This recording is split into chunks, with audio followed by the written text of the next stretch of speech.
씻으신 주 이름 찬송합시다.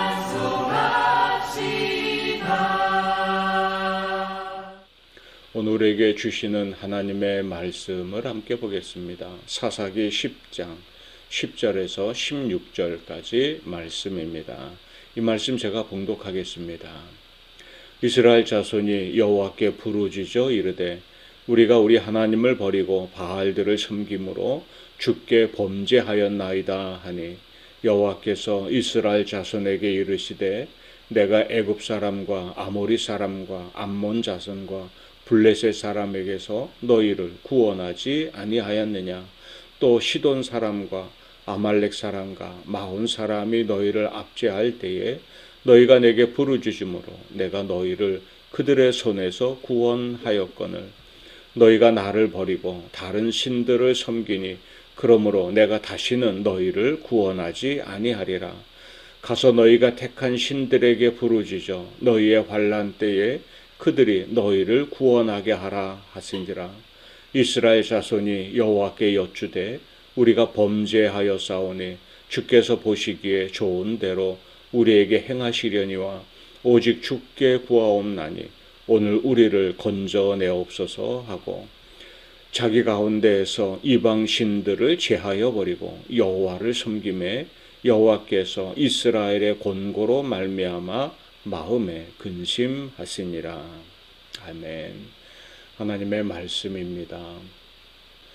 오늘 우리가 함께 통독할 하나님의 말씀은 사사기 9장과 10장 말씀입니다. 사사시대는 우리가 말씀을 읽으면서도 보지만 이스라엘의 우상숭배 등의 범죄와 그로 인한 하나님의 이방 민족들을 들어 이스라엘을 치시는 심판, 그리고 그 고통 가운데서 부르짖어 기도하는 이스라엘 백성들의 회개, 그 회개의 부르짖음을 들으시고 하나님의 사사를 세우셔서 그를 통해 이스라엘 민족을 다시 구원하시고 고통에서 해방받게 하시는 은혜, 이 네 가지가 계속해서 반복되는 시대라고 말할 수 있을 것입니다. 이스라엘이 가나안 땅으로 들어가 살기 이전부터 하나님이 이스라엘에게 겨듭 경계하시고 또 권면하시고 다짐하게 하셨던 말씀이 있었죠. 하나님만 섬길 때 하나님이 여전히 그들과 함께 하셔서 그들을 지키시고 약속한 땅에서 풍요와 번성을 그리고 세상을 새롭게 하는 자의 사명도 감당하는 민족으로 만들어 주시겠다 하는 것이었습니다. 여호수아도 유언으로 남긴 것이 있었죠. 오늘날 너희가 섬길 자를 택하라. 오직 나와 내 집은 여호와만을 섬기겠노라. 그러나 가나안 땅에 들어가 살던 이스라엘 백성들은 그것을 금방 잊어버리고 말았습니다. 그들의 결심을 잊어버리고 그들은 하나님을 떠나 이방 민족의 신 우상을 섬기는 죄를 짓고 말게 되죠. 하나님은 그런 이스라엘 민족들을 책망하시고 심판하시고 그들이 이방 민족의 공격으로 아주 고난을 당하는 그런 어려움을 겪게 하십니다. 그래도 부르짖어 기도하는 이스라엘 백성들을 위해 하나님이 그들 중에 사사를 세워 주셔서 그들에게 힘과 지혜와 능력을 주셔서 이스라엘을 고난 중에 구원하게 해 주셨죠. 여전히 긍휼이 풍성하신 하나님이심을 나타내 보여 주셨습니다. 그렇게 하나님을 세우신 사사가 살아있는 동안은 이스라엘 가운데 평안이 계속 유지됩니다. 그런데 그 사사가 죽고 나면 어느 틈엔가 다시 이전의 모습은 잊어버리고 우상숭배의 죄에 다시 빠지게 되는 것을 볼 수가 있습니다. 본문을 보면 이스라엘 백성들이 이렇게 우상숭배에 빠지고 하나님이 그들을 이방 민족을 들어 치심으로 인해서 그들이 또다시 고통받게 되는 장면을 봅니다. 그리고는 그 고통 속에서 하나님의 도우심을 부르짖어 구하는 장면을 볼 수가 있죠. 본문 10절입니다. 이스라엘 자손이 여호와께 부르짖어 이르되 우리가 우리 하나님을 버리고 바알들을 섬김으로 주께 범죄하였나이다 하네. 이렇게 그들이 다시 부르짖어 하나님 앞에 용서를 구하고 하나님의 구원하심을 바라는 기도를 드립니다. 전에는 하나님이 그들이 이렇게 기도하면 사사들을 세워주셔서 그들로 이스라엘을 구원하시는 그런 은혜를 하나님이 베풀어 주셨죠. 그런데 이번에는 하나님의 반응이 좀 예상 밖이었습니다. 좀 당황스러운 응답을 주시는데요. 본문 11절 12절입니다. 여호와께서 이스라엘 자손에게 이르시되 내가 애굽 사람과 아모리 사람과 암몬 자손과 블레셋 사람에게서 너희를 구원하지 아니하였느냐. 또 시돈 사람과 아멜렉 사람과 마온 사람이 너희를 압제할 때에 너희가 내게 부르짖음으로 내가 너희를 그들의 손에서 구원하였거늘. 이미 전에도 하나님이 그들의 부르짖음을 들으시고 몇 번이나 반복되며 그들의 죄를 용서해 주시고 구원해 주셨다는 것이죠. 이것을 다시 새삼 기억하게 하십니다. 그런데 여전히 반복되는 그들의 범죄로 인하여 고통당하는 그들에게 이제는 더 이상 구원의 은혜를 베풀지 않으시겠다는 당황스러운 하나님의 선언이 이어지죠. 너희가 나를 버리고 다른 신들을 섬기니 그러므로 내가 다시는 너희를 구원하지 아니하리라. 가서 너희가 택한 신들에게 부르짖어 너희의 환난 때에 그들이 너희를 구원하게 하라 하시니라. 내가 이제 더 이상 너희를 구원하지 않겠다. 이렇게 말하실 뿐 아니라 이렇게 비아냥거리듯이 말씀합니다. 너희가 섬긴 그 신들에게 너희를 구원해달라고 구해라. 하나님은 이스라엘 백성들에게 너희가 나를 버리고 우상들을 섬겼으니 내가 아닌 너희가 택한 그리고 섬겼던 그 신들, 그 우상들에게 구원해달라고 부르짖으라 말씀하시는 겁니다. 이 말씀을 보면은 얼마나 인간적인 생각으로 하나님이 그 마음의 상처를 받으셨으면 이렇게까지 말씀하실까 하는 생각이 들기도 합니다. 우리도 자녀들이 말을 지긋똑하게 안 듣다가 그래서 말을 안 듣다가 어려운 일을 당하면 그렇게 이야기하지 않습니까? 내가 뭐라고 말했니? 네가 그동안 내가 하는 말을 하나도 듣지 않더니 결국 그렇게 되고 말았구나. 나도 모르겠다 이제 네 맘대로 해라. 마치 포기를 선언하듯이 그렇게 우리 자식들에게 말할 때도 있을 것입니다. 하나님도 그렇게 아무리 주의를 줘도 변하지 않는 사람에 대해 참다 못해서 이젠 더 이상 견디지 못하고 폭발하신 듯한 그런 모습을 보여주십니다. 그런데 사실 하나님은 긍휼과 자비와 사랑이 무한하신 분이십니다. 우리는 도무지 참을 수 없는 지경에 이르러도 하나님은 그런 우리를 용납하시는 분이시죠. 그런 하나님이 더 이상 그들의 기도를 들어주지 아니하시겠다. 그리고 더 이상 구원의 은혜도 베풀어 주지 아니하시겠다. 이렇게 말씀하시니 이게 참 당황스러운 반응입니다. 자비와 사랑의 하나님이 그들에게 외면하시고 그들을 버리신 것처럼 보이는 낯선 하나님으로 다가오신 것입니다.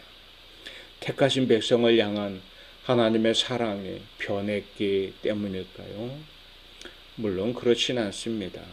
하나님은 변함없는 분이십니다. 하나님의 사랑이 변한 것이 아니죠.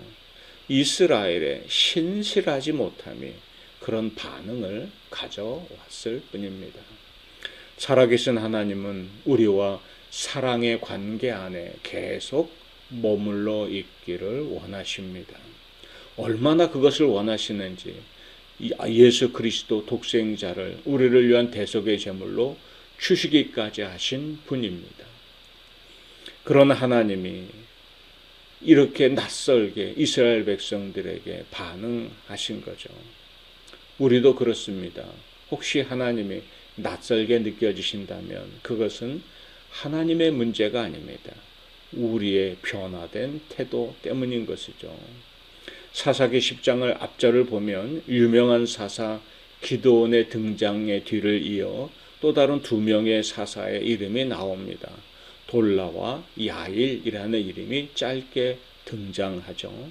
이 두 명의 사사가 나왔다는 것은 이스라엘이 사사 기드온이 사는 동안은 평안했다가 그가 죽고 나자 두 번이나 더 어려움을 겪었고, 그때마다 하나님이 사사를 세우셔서 그 위기를 넘어가게 하셨다 하는 것을 우리가 읽어 드릴 수 있습니다. 두 번이나 더 하나님을 버리고 우상을 섬기는 죄를 짓고, 그리하여 하나님이 이방 민족을 통해 그들을 징벌하시고 그들이 고통 중에 부르짖어 기도할 때 하나님이 사사를 세우셔서 이스라엘을 건져주셨다 하는 것을 이 사사의 짧은 등장으로 인해서 우리가 그 암시하는 내용을 깨달을 수 있을 것입니다. 돌라와 야일은 6번째와 7번째로 등장하는 이스라엘의 사사의 이름입니다. 이 이야기를 다시 말한다면 그동안 이스라엘 백성들이 7번이나 하나님을 버리고 우상을 섬기는 죄를 반복했다는 것을 의미하는 것이죠. 이스라엘 백성들이 하나님을 버리고 우상을 섬겼을 때 그들이 기대했던 것처럼 풍요를 누리고 참된 평안과 축복을 누릴 것이 아니었습니다. 오히려 그 결과는 그들이 믿는 이제 이방의 우상들, 그 우상들을 먼저 믿었던 바로 그 이방 민족들에게 공격을 당하고 압제와 핍박을 당하는 결과를 가져왔을 뿐입니다. 그런데 그럼에도 불구하고 그들은 그 일을 반복하고 있었던 것이죠. 하나님께서 그런 모습을 보시고 답답하고 안타까운 마음으로 그들을 책망하시며 말씀하시는 것입니다. 내가 너희의 부르짖음도 이제는 듣지 않겠다. 너희가 그렇게 돌아서서 나를 배신하고 믿었던 그 우상들에게나 가서 구해라 하고 말씀하죠. 하나님의 참 답답함, 안타까움을 느낄 수 있는 것입니다. 하나님은 이스라엘 백성들의 반복되는 죄를 바라보시며 답답하고 안타까워하시는 이 마음을 이제 내비치시며 이스라엘 백성들의 기도에 낯설게 반응하셨습니다. 이런 하나님의 마음이 혹시 저와 여러분들의 모습을 보면서도 반응할 만한 그런 모습이 우리 안에는 없을까요? 우리가 기도하지만 하나님이 너 지금까지 했던 행위를 봐라. 네가 그렇게 의지하던 그것들이나 계속 붙잡고 살아라. 이렇게 우리에게 응답하실 만한 그런 모습이 우리에게는 없을까요? 하나님의 안타깝게 여기시는 죄의 습관들을 내버린다 다짐하면서 하나님이 기뻐하시는 뜻대로 살겠습니다 결단하면서도 우리는 시시로 그것을 잃어버리고 또 하나님의 뜻이 아닌 세상을 따라 살아가고 하나님이 아닌 세상의 어떤 것을 붙잡고 의지하며 살 때가 우리 안에 있지 않을까요? 그렇게 회개하고 돌아섰다가도 또다시 그런 것들에 넘어지고 유혹에 흔들리고 하는 모습들 말입니다. 혹시 내가 하나님을 잊어버리고 엉뚱한 것을 따라 살고 그것을 즐기며 사는데도 아무 일도 내게 일어나고 있지 않다고 해서 안심하시 마시기 바랍니다. 하나님이 그저 오래 참으시고 기다려 주시고 있기 때문일 뿐인 것이죠. 우리가 얼른 정신 차리고 하나님과의 관계에서 방해가 되는 것이 있다면 즉시 내버려야 할 것입니다. 그렇지 않으면 사랑과 자비의 하나님이 아니시라 나를 외면하시는 듯한 낯선 하나님을 만나게 될 수도 있기 때문입니다. 물론 우리는 여기서 네가 그렇게 살았으니 니들 마음대로 살다가 알아서 해라 나는 모르겠다 하고 그들을 완전히 외면하신 것처럼 보이기도 하지만 실상 만약 그러셨다면 하나님이 응답조차도 하지 않으셨을 것입니다. 우리가 사랑의 반대말을 미움이라고 이야기할 수도 있겠지만 그러나 우리가 좀 더 정서적으로 볼 때 사랑의 반대를 미움이라고 말하기보다 미움도 사랑의 표현이라고 이야기하잖아요. 사랑의 반대는 무관심이라고 말할 수 있을 것입니다. 이것이야말로 좀 무관심이야말로 참 무서운 반응인 거죠. 근데 하나님이 정말 그들을 버리셨다면 무관심으로 대응하셨을 것입니다. 그러나 하나님이 이렇게까지 낯설게 반응하신 것은 그래도 여전히 하나님의 마음이 어디에 있는가 하는 것을 우리로 느끼게 하는 그런 응답이셨던 거죠. 내 욕심대로, 내 정욕대로 다 하고 살면서 하나님과의 관계도 문제가 없을 것이다, 이렇게 착각을 해서는 안 될 것입니다. 하나님과의 온전한 관계 안에서 누릴 수 있는 그 축복을 잃어버리는 자가 되고 말 것이기 때문입니다. 이스라엘 백성들은 하나님의 외면하시는 듯한 낯설은 반응을 보게 되죠. 그러나 그래도 그 앞에서 포기하지 않고 철저히 회개하는 모습을 보여줍니다. 그러면서 하나님의 용서와 또 하나님의 구원을 간구하게 되죠. 외면하시는 듯한 모습을 보였던 하나님이 그것으로 인해 근심하시게 됨을 보여줍니다. 이스라엘 자손이 여호와께 여쭈되 우리가 범죄하였사오니 주께서 보시기에 좋은 대로 우리에게 행하시려니와 오직 주께 구하옵나니 오늘 우리를 건져내옵소서 하고 자기 가운데서 이방신들을 제하여 버리고 여호와를 섬기매 여호와께서 이스라엘의 곤고로 말미암아 마음에 근심하시니라. 아멘. 그들이 하나님, 우리가 정말 면목이 없습니다. 여기서 다시 하나님의 은혜를 구하는 게 얼마나 염치 없는 태도인지 우리가 잘 압니다. 하나님이 원하신다면 하나님 뜻대로 우리를 심판하소서. 그러나 하나님, 우리가 다시 간구하오니 한 번도 우리를 불쌍히 여겨 주옵소서. 이렇게 회개를 하고 나서 그들의 삶이 그 회개에 합당한 실천으로 나아갔습니다. 그들 안에 있는 우상들을 다 내버리고 그리고 하나님만을 섬기는 모습을 보여주었다는 거죠. 입술의 회개로만 그친 것이 아니라 행동의 변화로까지 나아갔던 것이죠. 진정한 회개는 우리 입술에서 그치지 않습니다. 마음이 변하고 생각이 변할 뿐 아니라 그로 인해 행동도 달라지는 것이죠. 회개, 그것은 돌아서는 것입니다. 삶의 초점을, 삶의 기준을 다시 하나님께 맞추는 것이죠. 하나님이 수단과 방편이 아니라 하나님이 우리의 목적이요 삶의 이유라는 사실을 다시 회복하는 것입니다. 그래서 하나님 외의 것은 내려놓고 하나님만 붙잡고 나아가는 것이죠. 이렇게 철저한 회개를 통해 그들이 변화된 모습을 보였을 때 자비와 사랑과 긍휼이 풍성하신 하나님이 그들의 고통으로 인해 다시 근심하시게 됨을 우리에게 보여주십니다. 우리가 신앙생활하면서 하나님이 저와 여러분에게 친밀한 분으로 느껴지시는지요? 아니면 저 멀리 어디 계시다가 가끔 만나는 분으로 인식하시는지요? 아니면 하나님의 이름을 부를 때 그것이 낯설게 느껴지지는 않으신지요? 하나님이 우리를 사랑하시고 우리와 늘 함께 하시길 원합니다. 우리가 하나님 눈을 들어 살아계신 하나님 바라볼 때 그 하나님과 더 친밀한 교제 안에 살면서 그 하나님의 내 삶의 자리마다 함께 하시며 선하고 복된 손으로 이끌어 주심을 우리가 분명히 느끼고 그 은혜 가운데 살아가는 삶이 될 것입니다. 하나님과의 친밀한 교제 안에서 말이죠. 하나님이 오늘도 우리를 만나시길 원하십니다. 우리와 함께 동행하는 인생의 길이 걸음이 되기를 원하십니다. 우리가 그 하나님과 더 친밀한 교제 안에 하나님과 친밀한 관계 안에 머물면서 하나님이 기뻐하시는 뜻이 기준이 되게 하여 살아갈 때 우리에게 낯선 하나님이 아니라 언제나 친밀한 하나님으로 찾아와 만나 주시고 풍성한 은혜의 손길로 우리의 삶을 붙잡고 이끌어 주실 줄로 믿습니다.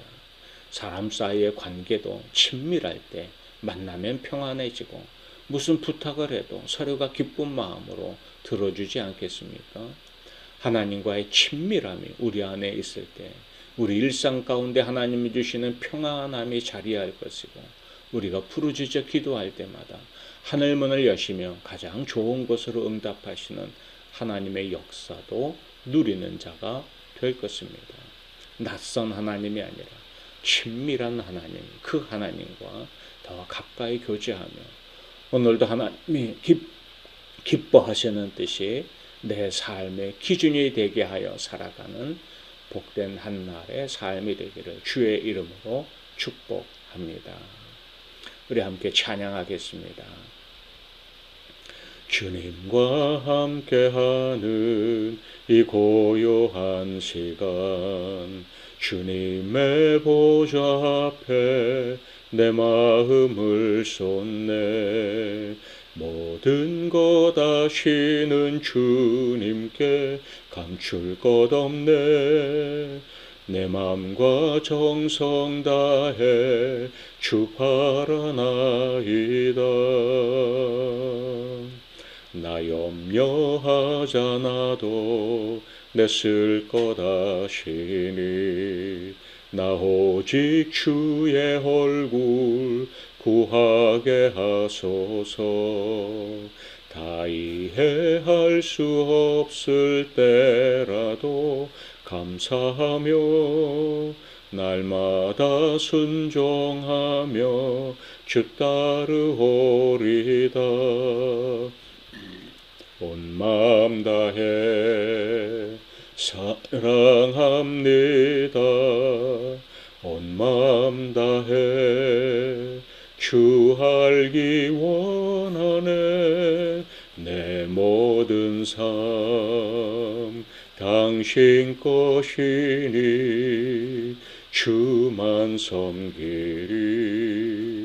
온 마음 다해 주만 섬기리. 온 마음 다해. 아멘. 함께 기도하겠습니다. 살아계신 아버지 하나님, 오늘도 우리를 찾아와 만나 주시되 자비와 사랑으로 우리와 함께 하신 하나님을 기뻐하며 감사합니다. 우리가 그 하나님의 은혜를 구하고 더 하나님과 가까이 친밀한 교제를 나누며 하나님 우리에게 부으시는 평안의 삶을 오늘도 살게 하여 주옵소서. 아버지, 우리가 낯선 하나님으로 만나지 않도록 늘 하나님께 더 가까이 나아가게 하시고 하나님이 기뻐하시는 그 뜻이 내 삶의 기준이 되게 하여 살게 하시며 하나님이 부으시는 평안의 은혜를 또 형통의 삶을 내가 이 땅에서 누리고 하나님께 영광 돌리는 복된 삶이 되도록 붙들어 주옵소서. 오늘도 새벽을 깨우고 주 앞에 엎드린 사랑하는 이들을 돌아보아 주옵소서. 이 한날 저들과 동행하시며 저들의 삶의 자리마다 함께하여 주시고 하나님의 함께 하시는 믿음의 증거들을 가지고 오늘도 승리하는 믿음의 길 되게 하여 주옵소서. 저들의 모든 약함도 주님 아시지요. 때를 따라 도우시는 은혜를 덧입혀 주시고 가장 선한 것을 응답하시는 하나님의 역사가 저들 인생길에 함께하여 주옵소서. 예수님 이름으로 축복하며 기도하옵나이다. 아멘.